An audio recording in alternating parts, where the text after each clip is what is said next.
गांधी को एलिमिनेट नहीं किया जाता, मैं सही शब्द का प्रयोग कर रहा हूँ, और कि जलियांवाला बाग अकेला नहीं था। उस समय पंजाब में और पेशावर तक दसों जगह से गोलीकांड हुए थे, जलियांवाला सबसे बड़ा था। इतना अच्छा और गंभीर प्रश्न है, काश इस प्रश्न को 1945, 1946, 1947 कम से कम जो डायरेक्ट एक्शन डे 1946 में हुआ, 1921 में, कल उसके 100 वर्ष पूरे हो रहे हैं।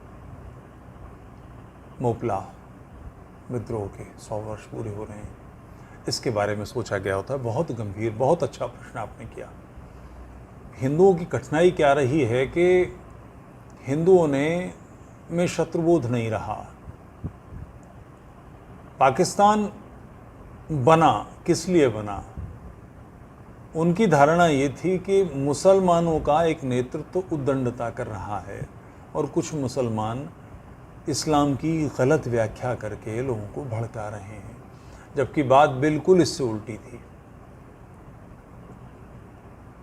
खिलाफत मूवमेंट के बाद, खिलाफत मूवमेंट में कांग्रेस को नहीं झोंका जाना चाहिए, इसका विरोध, सबसे प्रखर विरोध मोहम्मद अली जिन्ना ने किया।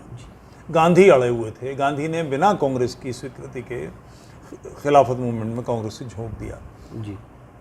जिन्ना भारत छोड़ के लंदन चले गए। वहाँ आकर लोगों ने उन्हें समझाया।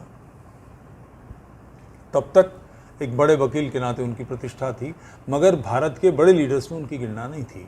मगर भारत के बड़े लीडर्स में किसी की भी गणना नहीं थी। उस काल में कोई लीडर बड़ा नहीं था। सामान्य कांग्रेस के लोग थे, रिनी करते थे कांग्रेस, और God save the king type के गाने बजते थे इनके कांग्रेस के सम्मेलनों में जी।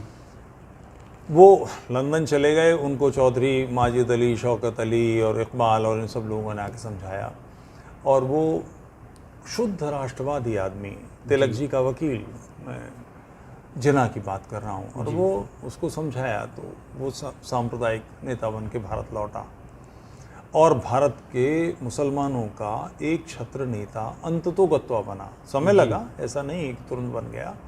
यूनियनिस्ट पार्टी ने उसकी दुर्गत की, पंजाब में वो कभी नहीं, सिंध में उसकी हाल ख़राब हुआ, बंगाल में हाल ख़राब हुआ, फिर भी धीरे धीरे करके वो इस्लामी का नेता बनता गया।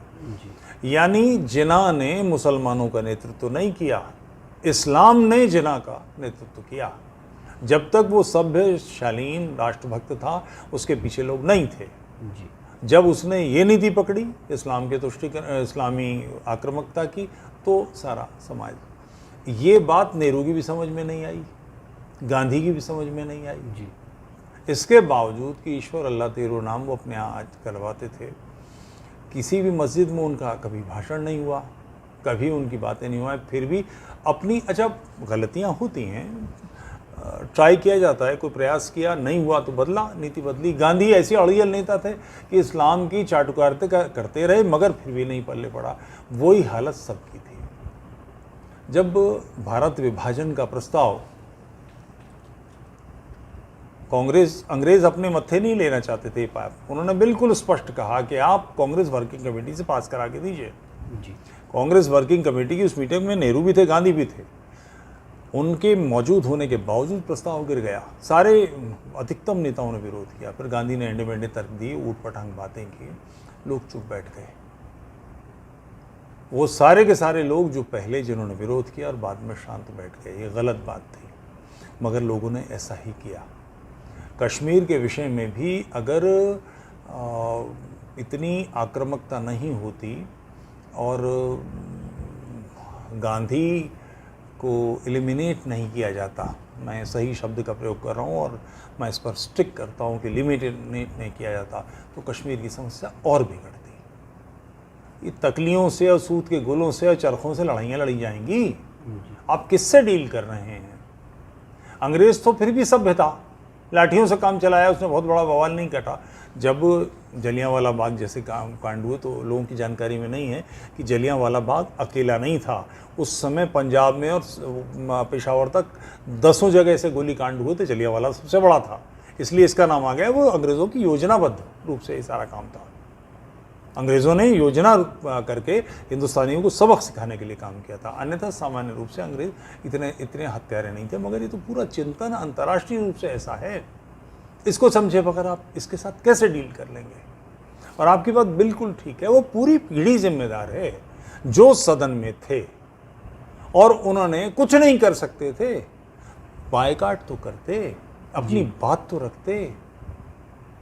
महाराज कश्मीर तड़प रहे थे कि आपने राज्य, मेरे मर्जर के साथ मैंने राज्य का विलयन किया भारत सरकार में और आधा राज्य खो दिया आपने, बजाय राज्य की सुरक्षा करने के मैं स्वयं कर सकता हूं, मेरी सेनाएं सक्षम है।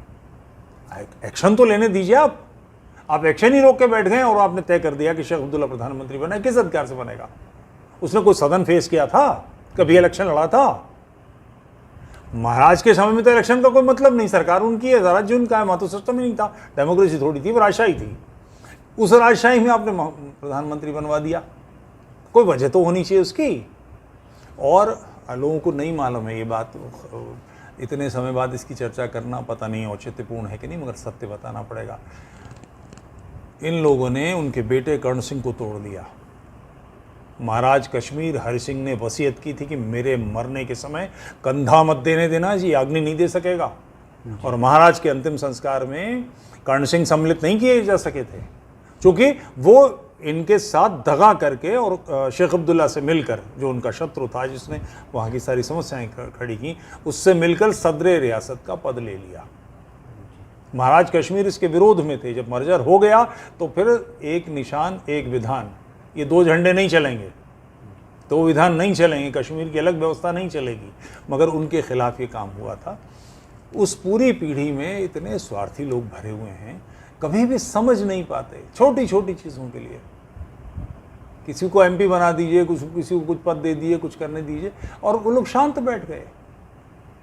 इस्लाम का चिंतन भी नहीं था। और ये आश्चर्यजनक इसलिए है कि आर्य समाज उस काल में था जिसने इस्लाम की बिल्कुल परख से उड़ा रखे थे जी। बहुत तेजस्वी लोग थे और बड़ी लंबी लंबी तगड़ी तगड़ी बहसें होती थी। और यही नहीं, पाकिस्तान का जो हिस्सा है, लाहौर का, सियालकोट का, कराची का, वो आर्य समाज का बहुत तगड़ा काम था। तो भारत के हिंदू नेताओं को तो पता था कि इस्लाम क्या है जी। तब फिर वो उससे कैसे निपटने की योजना नहीं बना सके। घर में एक हिंसक भेड़िया घुसा हुआ है, आप उसके सामने कैसे निपटना ये नहीं तय कर सकते। सेना आपके पास है।